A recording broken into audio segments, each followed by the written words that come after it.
বয়স বাড়লে আমাদের চাহিদাগুলো বদলে যায়, পছন্দগুলো নতুন পথ খোঁজে। কত মানুষ এভাবে জীবনের গণ্ডিতে আসে, আবার কত মানুষ গণ্ডির বাইরে বেরিয়ে যায় শুধুমাত্র অনুভূতির টান অগ্রাহ্য করেই। হয়তো সময়ের সাথে সাথে নিজেকে এভাবে বদলে না ফেললে সময়ের সাথে শুধু কষ্টই বাড়ে। এই তো সেদিন যখন স্কুলে ছাত্র ছিলাম, তখনও কারোর প্রেমে পড়েছি, এখনও কারোর প্রেমে পড়ি রোজ।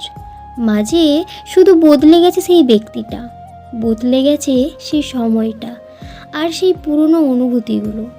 নতুন করে অনেক কিছুই দেখছি, অনেক কিছুই শিখছি, কিন্তু তাতে পুরনো দিনে সেই ঘ্রাণ নেই। মাঝে মাঝে শুধু স্মৃতিমন্থন করা ছাড়া যেন কিছুই করার থাকে না। মজার ছলে অনেকেই বলে আমার বয়স বেড়ে যাচ্ছে।